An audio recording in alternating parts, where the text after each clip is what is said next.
Well, there it is. The nation to defend. Our nation. Yours and mine. At least, this is a part of it. There's more. A lot more. It's a big nation, this country of ours. From the rocky coast of New England to the shores of California. 3,000 miles of America.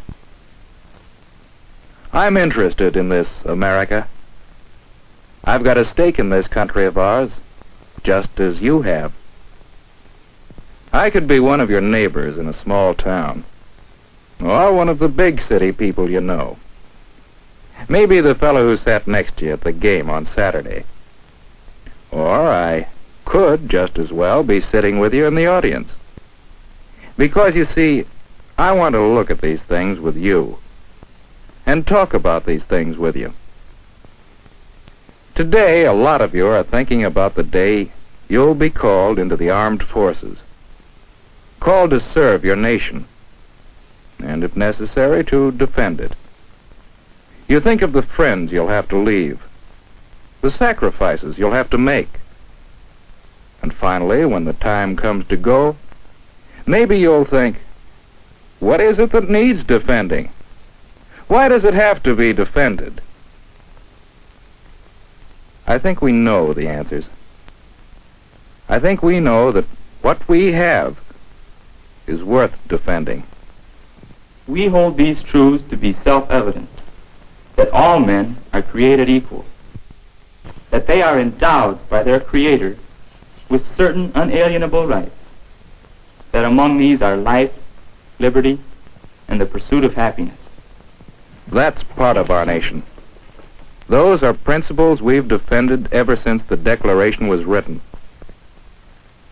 And for the support of this declaration, with a firm reliance on the protection of divine providence, we mutually pledge to each other our lives, our fortunes, and our sacred honor. Know what that means? Sure you do. These men were setting up a new government, a new nation. They knew they must not fail. And to make it work, they were willing to give all their money and their lives, everything they had if necessary. Everything they had. Sometimes we forget the work and the danger these men went through to found our nation. They were men of peace, citizens much like us. But when they realized that their rights were in danger, when they could no longer negotiate with the enemy, they left their fields, their homes, everything they had, to defend the kind of life they believed in.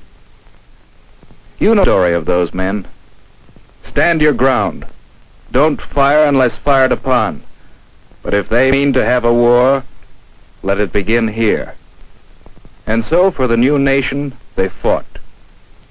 And for the ideas that nation stood for. They fought in the towns. They fought in the fields.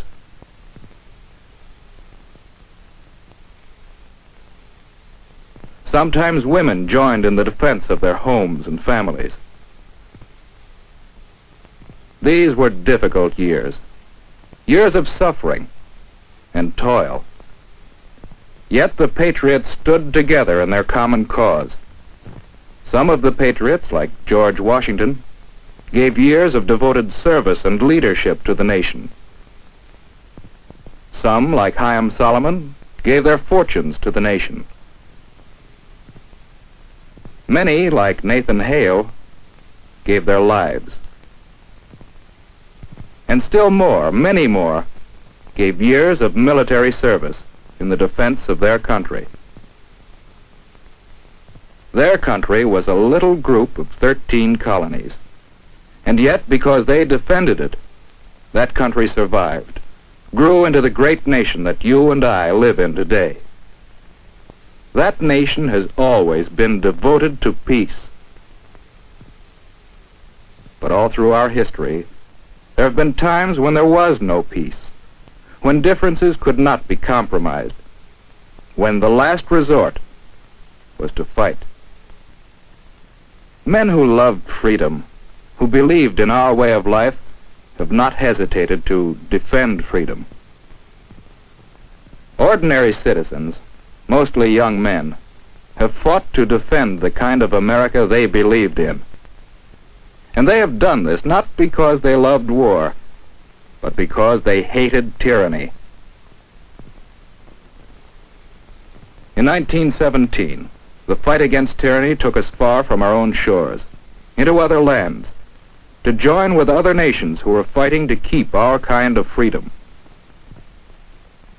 In 1941, we embarked on a great struggle that was fought in many different places over the globe.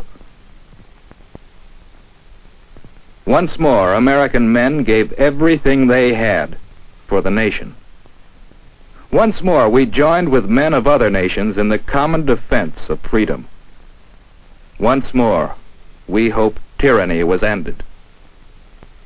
We want most of all to live in peace with the other nations of the world. And we have always been willing to discuss world problems and eager to find peaceful ways of settling differences.